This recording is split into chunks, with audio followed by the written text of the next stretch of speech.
Akewi Sioni tún gbérédé. Ìgbà ńlá bàbá gbọ́nmi kọ̀ǹkọ̀ mi dé o tí ṣe balẹ̀ odò. Agbádẹ́wì tí mo gbé kaná lọ́tẹ̀ yìí àrà ọ̀tọ̀ ló jẹ́ o. Ṣebí torí ìràwọ̀ ńlá kan tó wọ dúníyàn ní July 30 ebo ni mo ṣe forí ewì bọnu.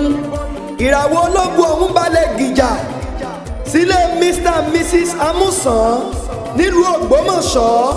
Ìràwọ̀ ọ̀hún ti wá tàn, ó ti dígí àràbà, ó ti gbẹrẹgẹ jígẹ̀, ó ti dàpẹ́sì, ó ti dolú ọmọ. Ìkókó àná tàbí lọ́jọ́ ọ̀hún ó ti dàgbà, ó ti tójú bọ́, ó ti domi ọgbọ́n kápò ènìyàn wọn ń bù mú. Coach Oladayo ọmọ Amusan ó níràwọ̀ ológo tí mò ń wí o. Ọkùnrin méje, ọkùnrin mẹ́wàá, ọkùnrin gbọ̀gbọ̀rọ̀ tí ń dáni lọ́rùn. Happy glorious birthday Coach Oladayo Amusan. Ọdọọdún ni sápọ̀ orúwé, ọdọọdún lẹ́rù wá wà, ọdọọdún làárọ̀ mọ́bì lórí àtẹ. Ó ti sọdún tiẹ̀ lónìí, wàá sọ̀pọ̀ rẹ̀ nínú owó, nínú ọmọ, nínú ìlera pípé o. Coach Oladayo, ẹ̀bùn pàtàkì ládániwáyé fàyè rẹ̀ ṣe. Olùfẹ́ ọmọnìyàn, ọlọ́pọlọ pípé ẹ̀dá, passionate mentor. Orísun ọgbọ́n rẹ̀ ò ní gbẹ láíláí. Àbùdí ń tomi okun, àbùdí ń tomi ọ̀sà. You will never lose your relevance láyé ń bí o. Ó yá o, Coach Oladayo ọmọ ọlọ́jọ́ ìbí, jẹ́ ń sáré tètè gbalẹ̀ bàbá tó bí ọlọ́mọ lọ. Ǹlẹ́ o Oladayo ọmọ Ogbomoso, Ògbómojúgun, Ogbomoso ajílété, níbi wọ́n gbé ń jọkà bí ẹ̀kọ́ yangan. Ogun òjàjàjà kókó wọn l'Ògbómọ̀ṣọ́ rí. Bàbá ti yín gan ló dénú ogun sinmi. Ògbólóhùn ọba ọjà ó wá náà gbọ́n nínú. Ó ṣe bẹ́rẹ̀ ní jagunjagun ń bọ̀ ṣe. Ògbómọ̀bámijà ń wò lówó ẹbọ ńlé. Ajagungbadé òjò kẹríkẹrí.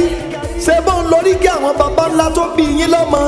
Gbogbo ẹ̀yin olólùfẹ́ Coach Oladayo nílé lóko àti ní diaspora pátápátá. Ó yẹ jẹ́ ká jọyọ̀ fọlọ́gbọ́n ọmọ tó ń yayọ̀ ọdún tuntun lókè èèpẹ̀. Ẹ bá mi pariwo happy birthday Coach Oladayo Amusan.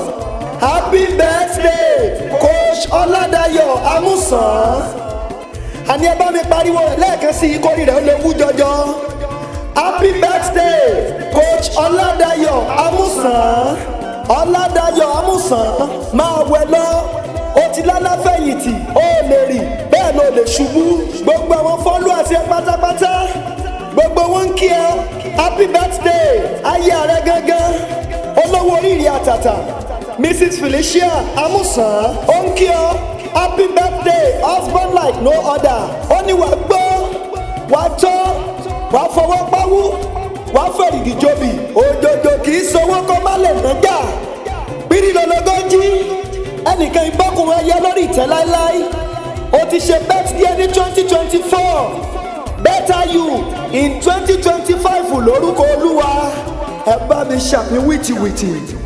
Tó wọ́n lè bí yín o. Ta lẹni tó ń kọrin ewì fọmọ ọlọ́jọ́ ìbí? Ẹ wí fún wọn. Wọ́n Yẹ́rìndé Felix lórúkọ tẹ̀mí jẹ́. Akewi Sioni làwọn fans mímọ̀ mí sí. Ariwo ayọ̀ ní tán lọ́dẹ̀dẹ̀ kó wá wá.